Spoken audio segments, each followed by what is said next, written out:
passé, des antécédents, tout ça. Si tu es bon, tu rentres à l'INSAC. C'était providentiel. Je me suis dit, oh, occasion. J'ai participé au concours et puis j'ai eu une super bonne note parce que j'aimais beaucoup, je m'exerçais beaucoup. C'était ce que j'aimais faire. C'est comme ça que j'ai pu aller à l'INSAC. Ça s'appelle sauter par le gong. Donc, juste pour cette partie de votre vie, qu'est-ce que vous pourriez nous faire saisir une adolescence qui vous fatigue un peu et qui fatigue tout le monde? Et puis après, vous passez le concours et vous faites ce que votre cœur a envie de faire et là, ça marche. Tout à fait. Là, il y a une éducation. Oui. Il y a une leçon pour le monde, pour vous-même, pour nous, pour le monde, pour les parents qui souffrent de voir. Alors, je vais dire ce que je vais dire là pour la gloire de Jésus. Amen. Quand par sa grâce j'ai rangé ma vie, il était tellement satisfait qu'il a touché le cœur du ministre de la Culture. En fait, tout a basculé à cause de moi. Non, je dis n'importe quoi. Mais est-ce que c'est une coïncidence ou pas? J'en sais rien. Tout est-il que s'en remettre au Christ et vivre de lui nous ouvre des portes. Moi, je retiens ça comme ça. Voilà. J'avais rangé ma vie. Je me faisais aider, en tout cas, pour en sortir. Ma volonté était de vivre du Christ. Et ce que j'allais faire tout de suite après ma crise d'adolescence, c'était de beaucoup prier. Je ne savais pas prier.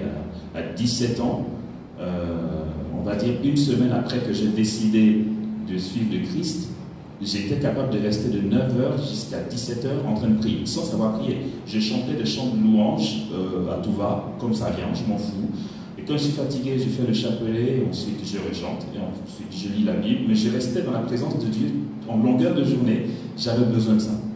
C'est pas un savoir-faire, c'est pas un mérite, ça m'est tombé dessus. Et je pense que ça ouvre des portes. Moi, j'interprète ça comme ça. Ma vie était, on va dire, fichue, parce que dans le bulletin, c'était marqué 2 de moyenne en conduite. 2 de moyenne sur 20. C'était catastrophique. J'avais 3 heures de cours sur 3 mois. Bagarreur devant le coin du collège, etc. Il n'y avait rien à faire. En fait, c'était pourri gâté, comme on dit. Et comment la grâce fait te faire revenir, c'est incroyable. Frère Honoré, vous qui êtes éducateur, que mon fils ait 2 de moyenne, est-ce que c'est vraiment catastrophique? Bon. Avoir 2 de moyenne en conduite, oui. Est-ce que ça veut dire qu'il ne vaut rien? Ça, il est renvoyé. Non, mais est-ce que ça veut dire, quel est le message? C'est peut-être la conduite. Mais mon fils, il est intelligent. Alors, je suis touché par ce témoignage.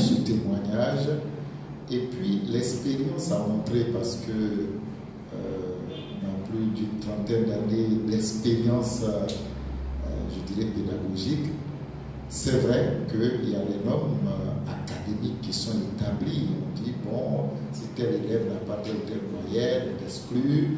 Et puis, chaque fois qu'un prof, surtout quand vous venez 3 heures sur 3 mois, ça dit tout. Vous n'êtes pas présent, comment est-ce qu'on va vous signaler que vous êtes... Et souvent, ceux qui ne sont pas présents, ils sont aux abords de l'école, ils sèment la 6 années, ou bien la seule heure qui vient passer en classe, ils perturbent le cours, et ça ne pardonne pas. Ah, c'est conduite. Mais nous sommes chrétiens, l'expérience a montré que quand il s'en trouve un professeur inspiré, qui prend sur lui la responsabilité d'aider, pas de sanctionner, mais de savoir qu'est-ce que cet élève vit. L'approche, je crois que ce fut le cas du ministre, sans le connaître, le ministre a pris une décision qui est venue sauver notre frère, dont nous sommes fiers aujourd'hui. On a connu des cas inespérés dans nos écoles, et ce sont des élèves qui ont réussi brillamment et qui occupent de grandes responsabilités. Moi, j'en connais qui sont professeurs à l'université aujourd'hui. Pourtant, on ne les comptait pour rien. Bon, ça, chacun a son histoire. Et je vais plus loin. Je ne suis pas chargé de vocation. je pense qu'il est arrivé parfois, pour des raisons on a renvoyé quelqu'un. Mais c'est un bon prêtre aujourd'hui. Un très bon prêtre. Je donne un témoignage comme ça en passant. Un jour, on a été à une retraite, et puis bon, le Seigneur donnait une parole qu'il y a quelqu'un ici, vraiment, qui a été renvoyé du séminaire. Il n'était pas habillé comme le père, mais il était vraiment dans la foule. Et puis, un jeune homme se lève, il vient en pleurant. Bon, là, il reconnaît qu'il avait fait une bêtise, il a sauté la clôture, voilà, du séminaire. Voilà, et le Seigneur lui dit, moi je te pardonne. Aujourd'hui, il est prêtre. Je le connais, un très bon prêtre. Quand je vais m'asseoir, j'écoute ses homélies. Je dis, mon Dieu, quel gâchis si le Seigneur ne l'avait pas récupéré. Et si les responsables des chargés de l'éducation ne l'avaient pas récupéré. C'est dire qu'il n'y a pas de cas vraiment désespéré. Il y a toujours une main tendue. Et c'est à cela que nous devons, je dirais, aspirer en tant que chrétiens. Notre rôle, peut-être, c'est de rechercher le salut de notre âme, mais surtout d'être aussi des instruments entre les mains de Dieu pour aller, comme le dit le pape François, aux périphéries de notre aise pour ramener à Dieu ceux qu'on considère souvent comme des perdus, mais qui peuvent apporter à l'humanité. Il est là. Vous êtes là, Amos, vous entrez dans la sac et on vous parle de quelque chose qui vous plaît, l'art. On vous parle de la peinture. Et on vous parle de la peinture, mais sous toutes ses formes. Et vous décidez de faire un choix au niveau de la culture que vous avez envie de promouvoir ou de pratiquer. C'est quoi l'art sacré? C'est quoi l'art sacré? Je suis entouré d'un diacre et d'un prêtre. Oui. Tu me poses la question à moi. Oui. Alors l'art sacré, alors pour faire court, de ce que j'ai appris lors de ma formation en art sacré, on va appeler l'art sacré une théologie en image. C'est surtout ça. Voilà. L'art sacré, c'est une théologie en image, ce qu'on va dissocier de l'art religieux chrétien ou l'art religieux tout court. Ce qui est là, c'est surtout de l'art religieux. Je représente des vierges, des Christ, des scènes, etc. Ce qui est exposé ici dans la galerie ne peut pas être qualifié d'art sacré. Une icône, oui, c'est de l'art sacré. Une icône et du chant, il y a du chant sacré, il y a des vases sacrés, et tout ça, ça fait partie de l'art. Hein. C'est des artisans, des artistes qui mettent tout ça en œuvre. Et donc l'art sacré, c'est ça, pour faire court, une théologie en image, on va dire. Une théologie en image. Qui va simplifier ça pour moi? Père Thibault? C'est un vaste sujet. Qu'est-ce que c'est que l'art sacré? Oui. Est-ce qu'il faut qu'on se lance là-dessus? Je veux savoir, ne serait-ce qu'un résumé. Alors, en fait, le mot sacré, je pense qu'il est très très vaste. Parce que sacré, quand on dit que quelque chose est sacré, c'est qu'il est lié d'une manière ou d'une autre à Dieu. Quelque chose est sacré. Et des religions, il y a des vaches qui sont sacrées, c'est-à-dire c'est mis à part et c'est ouvert sur le mystère de Dieu. Dans ce sens, il y a ce qui est sacré, c'est ce qui est en contact avec le mystère de Dieu. C'est pour ça que dans l'homme, il y a deux grandes choses qui sont sacrées depuis la Genèse. Il y a la femme en tant qu'elle peut enfanter. La génération est quelque chose de sacré parce qu'il y a une intervention divine immédiate. Et après, si on prend sacré au sens très très très large, l'intelligence de l'homme a quelque chose de sacré parce que elle peut directement remonter vers Dieu. Et au sens, si on prend sacré vraiment au sens le plus large du terme, tout art a quelque chose de sacré au sens où même un art ou un sujet peut être le plus banal, même quelqu'un qui se dit athée, même si lui-même il ne va pas dire expressément que Dieu existe, mais le propre de l'art justement c'est il y a quelque chose de l'intelligence humaine qui habite la matière et qui proclame ce lien avec le sacré. Donc, moi, je pense qu'au sens très très très large, si on prend sacré au sens le plus large, tout tape à quelque chose de sacré. Après, je pense que à quoi tu fais référence, c'est quand il y a un usage sacré. Alors peut-être là, il faudrait dire c'est usage sacré au sens liturgique. Les icônes, c'est sacré au sens liturgique, c'est-à-dire qu'on vénère l'icône. Le chant sacré, il intervient dans la liturgie, et donc il intervient dans une espèce de célébration qui a un caractère sacré. Moi, je dirais qu'il distingue ces deux sens. Il y a quelque chose de sacré en tout. N'importe quelle œuvre d'art qui est digne de ce nom, de la, je sais pas quoi, de la balancer, de l'abîmer. Je ne dis pas qu'il y a une profanation parce que c'est un mot qui serait trop fort, mais il y a quelque chose qui ne va pas. Une œuvre d'art qui a été faite gratuitement, on fait attention parce qu'il y a quelque chose de l'intelligence entre guillemets sacrée de l'homme qui s'est exprimé dedans. Et puis je pense qu'il y a une dimension ensuite qui se rajoute avec les icônes, mais dans l'iconographie d'ailleurs c'est intéressant parce que dans la galerie ici il y a à la fois l'icône, il y a une icône du Christ derrière, mais il y a comme un éclatement parce que souvent dans l'art sacré qui a un usage religieux se rajoute toute une codification qui parfois peut être presque un peu enfermante, parce que on sait dans les icônes il y a toute une manière de prier, il y a des codes extrêmement sophistiqués. Dans le chant aussi, on ne peut pas avoir n'importe quelle codification. C'est pour ça que dans le sacré au sens de l'usage, un vase sacré, etc., il y a toute une dimension qui, curieusement d'ailleurs, peut parfois alourdir un peu l'art. Parce que c'est comme si l'artiste n'avait plus tout à fait la même liberté, pas de faire n'importe quoi, mais d'exprimer quelque chose qui porte. Tout ça, moi je trouve que c'est intéressant ici. Quand tu reprends les icônes, mais que tu essaies de leur donner une nouvelle dimension, comme si tu disais, bon, il y a toute une tradition iconographique avec des codes, mais en même temps, il y a les codes, mais moi je vais les faire un peu briser. Eva, tout à l'heure, va prendre le micro pour nous dire un tout petit peu les activités et la mission de la galerie. Mais avant, il y a quelqu'un qui a parlé d'art, Brice Charles. Il a sorti un mot, une expression et même le nom d'un grand peintre. Brice, l'art sacré et l'action d'Amos en tant qu'artiste. Quel commentaire?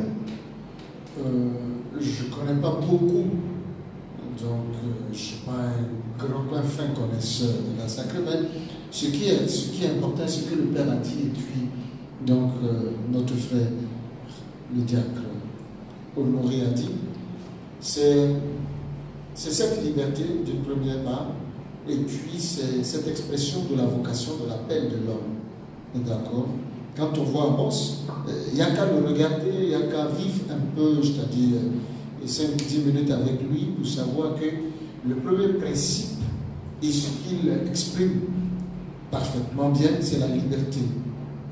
Donc, à mon avis, comme le Père le disait, l'art ne se laisse pas emprisonner, l'art est appelé à libérer justement, comme le poète qui est appelé à élever l'âme, à élever l'esprit, à élever le débat, le niveau de l'intelligence. Donc, Amos, dans son art, apporte quelque chose de cette liberté-là. D'une part, dans cette vie qui est je ne veux pas dire infamante, dans cette vie qui nous dit la pâte humaine est épaisse. Les problèmes sont au quotidien, la difficulté est réelle. Et si l'art nous permet, d'abord, comme il le dit, d'exprimer ce qui est notre vécu, donc de notre vécu, et puis de nous permettre d'aller plus loin, de dire, nous ne sommes pas limités à ce que nous limite. Nous sommes plus grands que ce que nous vivons, que ce que nous sommes. L'expression de nous-mêmes, comme le Père le disait, l'intelligence de l'homme est sacrée au point où l'homme entre en relation avec Dieu. Il suffit de dire Seigneur et l'homme est en relation avec Dieu, quelle que soit sa religion. Même un athée est toujours en relation avec Dieu, à mon avis, ça n'engage que moi. De sorte que quand on regarde l'œuvre, quand on regarde l'artiste lui-même, je veux dire Amos, on se rend compte que, en fait, ce à quoi nous sommes appelés, c'est à ceci. Être libre dans le regard. Et il y a quelqu'un qui a écrit, sans faire de publicité, quelqu'un a écrit La liberté intérieure. C'était un petit ouvrage, mais qui nous donne véritablement ce qu'est l'art. nous dit que la liberté intérieure, c'est la capacité à vivre sous le regard de Dieu. Être sous le regard de Dieu se dit, Dieu, en définitive, il n'y a que toi et moi. Bon, ça prend en compte tous les autres, mais je veux dire, là, d'abord, nous libère, ce petit enfant, cette maman qui a le bébé au dos, et j'étais en train de regarder cette image, et je me dis, si ça fait le tour du monde, on saura comment en Afrique on porte l'enfant. Bon, c'est des choses qu'on sait certainement, mais ça nous donne quelque chose de notre vécu, et en même temps, ça nous élève à quelque chose de plus grand.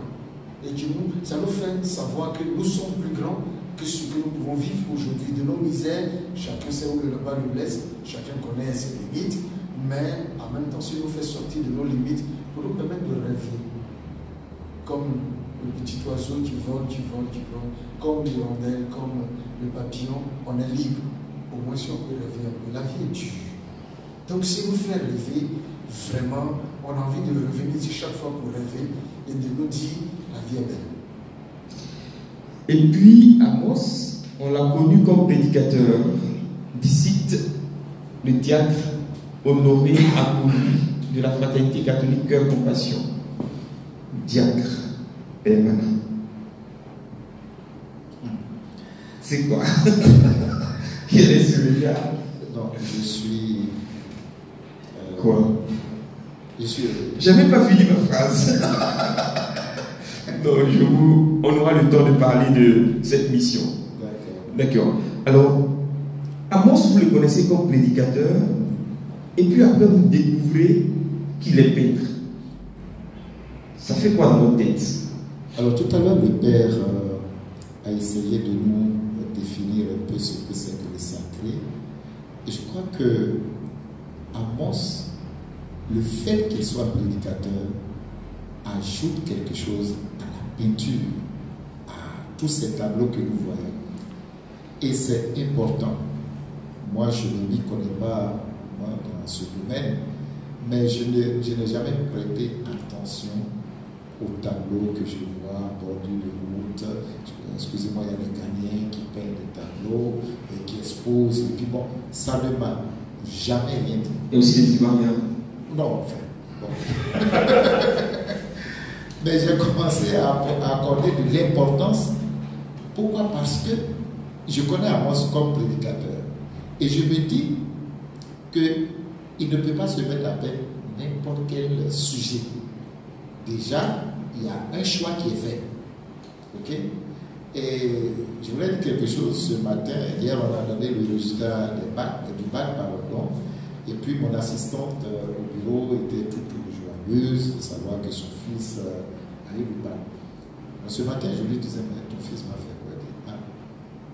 Il dessine beaucoup. Elle me dit, je cherche à ce qu'il rencontre Amos. Qu'est-ce qu'on peut faire?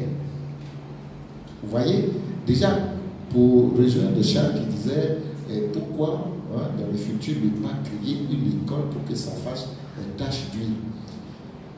Quand nous étions petits, peut-être moi on est du Concile Vatican I, oui, quand nous étions petits, la messe se disait en anglais, en latin. Bon, on était des enfants de cœur, bien qu'on ne comprenne pas le latin, on interprétait ça un peu emballé. Mais ce qui m'a frappé, c'est là. C'est-à-dire, lorsque, après le Concile Vatican II, on a décidé, bon, le prêtre nous donne plutôt au peuple, il fallait changer les choses. Mais que ce soit les livres, les mystères latins, que ce soit les chasubles de l'époque des prêtres, parce que cela a servi à la célébration. On ne les jette pas comme ça. Il y a tout un rituel. Nous étions petits enfants de cœur. Il y a tout un rituel que le prêtre faisait. Ce n'est pas des choses, on dit, moi, envoie et puis on déchire comme ça. Non. Donc, le sacré, est, comme le Père a dit, est d'une importance capitale et on ne peut pas jouer avec. Le fait que nous soyons chrétiens, on a une notion du sacré et en regardant le travail que Amos fait, moi je le dis qu'on ne peut pas dissocier le fait qu'il soit prédicateur et la qualité des sujets qu'il nous présente. Ça, pour moi, les deux vont ensemble. Moi, ça aurait été un peintre, si vous voulez, ordinaire. Je ne pense pas qu'il nous aurait présenté cet tableau. Il y a d'autres sujets qui attirent plus aujourd'hui. Vous savez de quoi je parle. Il n'y a qu'à voir sur les réseaux sociaux. Alors, on dit Amos, il est prédicateur, il est peintre, artiste peintre. Allons à un vernissage d'Amos. On arrive, ce sont des visages qu'on connaît. Des visages de quelqu'un qu'on peut imaginer en fait. On n'a pas le visage de Jésus. On n'a pas le visage de la Vierge Marie qu'on connaît habituellement. Quand on demande le titre, on donne le nom de la Vierge Marie à une femme noire, à une petite fille, à une femme blanche, mais qui n'a rien à voir avec notre Vierge Marie qu'on connaît. C'est quand il dessine quelques édifices, comme la basilique, comme la cathédrale, c'est là qu'on sait qu'il est en train de faire une représentation de ce qui parle des dieux.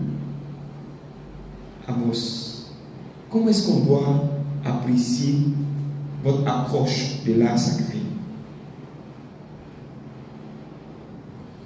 De l'art religieux. Oui, religieux. Mais sacré dans le sens que le Père Thibault a donné. Voilà. Alors en fait, je propose des visages de Christ ou de Vierge ou même d'apôtres, hein, ça s'est déjà fait. Lors d'une exposition à Dakar, il y avait l'apôtre Pierre qui était dans un décor de pêcheurs de Bassam. Voilà, j'ai dit que c'était l'apôtre Pierre. Je le fais dans un souci d'inculturation. Voilà. Comme je l'ai souvent dit lors Attends. Quand vous dites que vous avez fait le visage de Pierre, avec la barbe? Bon, il n'avait pas de barbe, celui que j'ai fait. D'accord. Il a le visage d'un Égyptien, d'un... Ah non, un Africain. Un Africain. Oui, ouais, un Africain, un visage... Bon thé noir, là? Oui, un peu, enfin, dans le même décor qu'un pêcheur à bassin royal que tu peux voir en train de pêcher, la scène quotidienne. Hein. Voilà. Voilà. Le faisant, qu'est-ce que vous le cherchez? Qu'est-ce que vous voulez donner comme éducation? Parce qu'en fait, comme prédicateur, vous éduquez le peuple. Vous êtes une lumière. Et comme peintre, quelle est l'approche ou le plus que vous apportez? Qu'est-ce qu'on doit comprendre? Alors, je suis artiste peintre. D'accord. Je suis chrétien. Je suis africain. Voilà. Je mets mon art au service de la foi chrétienne et l'inculturation est très ancrée dans l'église africaine. On y travaille encore, ça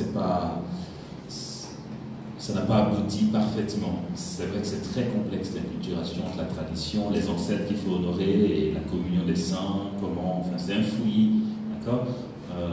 Donc on avance vers ça, et moi dans cette dynamique-là, je propose des personnages africains, ou du moins des visages africains, que je vais baptiser Vierge Marie ou Christ. Okay.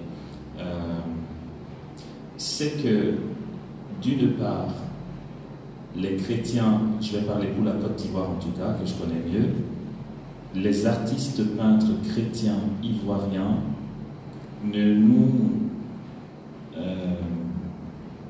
nous servent pas assez ce qui est de l'ordre de l'inculturation et lié à la foi. Ou encore ne nous propose pas d'art religieux tout simplement. L'Église ou encore le peuple chrétien. Le peuple chrétien alimente sa piété avec des images pieuses donc, mais ce qu'on a eu l'habitude de voir jusqu'aujourd'hui, c'est les mêmes Christ et les mêmes Vierges imprimés 15 000 fois. j'ai rencontré un artiste qui fait de l'art religieux chrétien, comme moi. Je lui ai dit fraternellement, j'ai dit, tu es bon, il est bon. C'est clair qu'il est bon. Il appartient à une communauté qu'on connaît bien. Il est bon, il a le savoir-faire, il est très précis, il est capable de sortir un portrait, tu as bluffé. C'est juste que je lui ai dit, ton savoir-faire, tu le gaspilles. Parce que il va aller chercher les Christ Sacré-Cœur qu'on connaît déjà. C'est un très beau tableau. Et ce peintre qui a fait le Sacré-Cœur, chapeau. Ça alimente la prière du peuple chrétien. Mais c'est juste qu'il a créé et ça nous fait prier. Je lui ai dit, vas-y, sors-nous ton Christ, sors-nous ta Vierge. Qu'elle soit européenne ou africaine, peu importe, ça c'est mon choix de faire africain. Mais crée quelque chose. Parce que ce qu'il propose dans ces tableaux, c'est de prendre ce Christ qu'on a toujours vu, qu'on a imprimé, qui va reproduire, et on montre qu'il est super doué pour reproduire la même chose, mais c'est le même Christ. Et c'est les mêmes Vierges, cœur immaculé qu'on connaît, qui sont dans nos coins de prière, c'est partout répandu. C'est vrai que là où les chrétiens réagissent bien au visage que je propose, je ne crois pas que après c'est peut-être le cas, mais c'est tout à fait possible qu'ils réagissent bien, non pas spécialement parce que l'artiste est bon, non pas spécialement parce que c'est les personnages africains, mais c'est que ça sort de ce qu'on a l'habitude de voir. Ah, voici un autre visage de Christ, un autre visage de Vierge Marie qu'on n'a pas encore vu. Et c'est dans cette dynamique-là que la galerie Amos veut nourrir les images qui nous font prier par des choses locales. Je suis d'ici et inculturelles. Je ne vais pas monopoliser, mais juste vite fait, c'est qu'au niveau de l'art religieux chrétien, on peut être très trompé par le New Age. Le New Age va nous proposer des images qui font planer. J'ai vu dernièrement une prière proposée qui fait très New Age, avec une Vierge de Lourdes, mais qui est éclairée par des jeux de lumière comme on voit là, rouge, bleu, ça fait très rêveur, etc. Il y a, je me permets de le dire parce que je le leur dirai si je les avais en face, j'espère que ce n'est pas une grosse erreur, mais les images des témoins de Jéhovah, moi j'y adhère pas. Les peintres sont très bons. Quand on prend les bouquins des témoins de Jéhovah, les scènes de la Genèse, du paradis, tout ça, l'artiste qui fait ça est très bon. C'est juste que c'est trop enjolivé. Quand tu vois, ça te donne une impression que la sainteté est tellement enjolivée que tu n'y arriveras jamais. En fait, ça te dissocie du saint. Parce que c'est trop enjolivé. On va voir des Vierges Marie avec un regard complètement rêveur, comme ça. Et puis on l'imagine à Nazareth comme ça. Mais Marie, à son réveil, n'est pas restée en extase jusqu'à ce qu'elle se rendorme le soir. Elle a cuisiné, elle a lavé l'enfant Jésus. Enfin, c'est le quotidien. C'est pour ça que les visages africains qui sont là ont pour but de se rapprocher de nous. C'est un visage qui nous est familier. Si elle a un nez comme le mien, donc je peux être aussi simple que cette fille. Plutôt qu'un nez qui est super comme ci, comme ça, une position extatique, etc. Enfin voilà, je monopolise, mais c'est un peu dans ce bilan. Il s'appelle Amos Dibi Stéphane. Auprès de lui, il y a la charmante Eva. Eva, la galerie Amos, quelles sont ses activités? Quelle est sa mission? Quels sont ses rêves? Alors, je peux dire que la vocation première de la galerie est d'exposer les toiles d'Amos, exclusivement les toiles d'Amos. C'est un choix qu'on a fait dès le départ, de ne pas exposer d'autres artistes. On le verra plus tard. Donc, c'est la première vocation. Vu que c'est de l'art religieux, on a essayé autour de ça d'avoir des activités à caractère, un côté religieux et un côté artistique. Donc on a pensé à deux idées, donc les tables rondes et un autre concept qui sont les apéros art. Donc l'idée des apéros art, c'est d'inviter un groupe de personnes, pas plus de 20 personnes, et de proposer des thèmes autour de l'art, permettre aussi de vulgariser tout ce qui concerne l'art, parce qu'en Afrique, on ne parle pas vraiment d'art en général, c'est plutôt méconnu. Donc ce sont des activités d'à peu près 2 heures autour d'un verre. Donc ça, c'est en ce qui concerne les apéros art. Après, on a les tables rondes.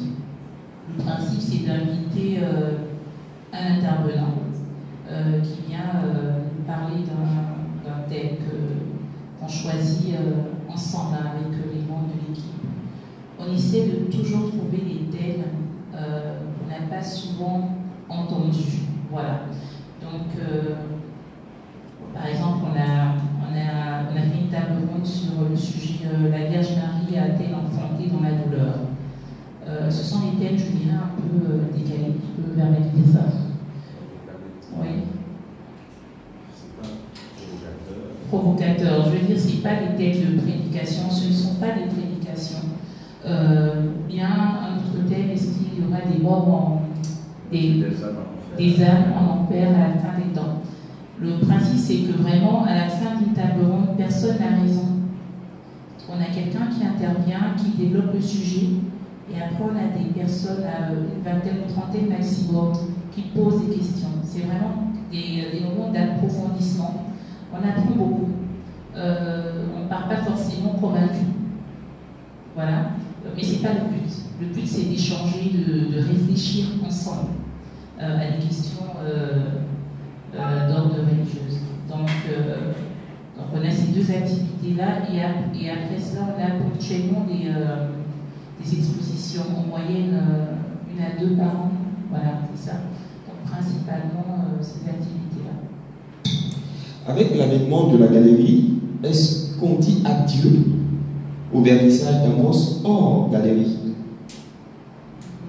Parce qu'on a connu Amos à la cathédrale par 2 fois, je crois, un vernissage. On a connu Amos dans une entreprise d'assurance par 2 fois aussi. On l'a connu aussi, on l'a pratiqué chez les frères Gris, c'est ça? Chez vous là? Les petits Gris. Je crois 1 ou 2 fois aussi.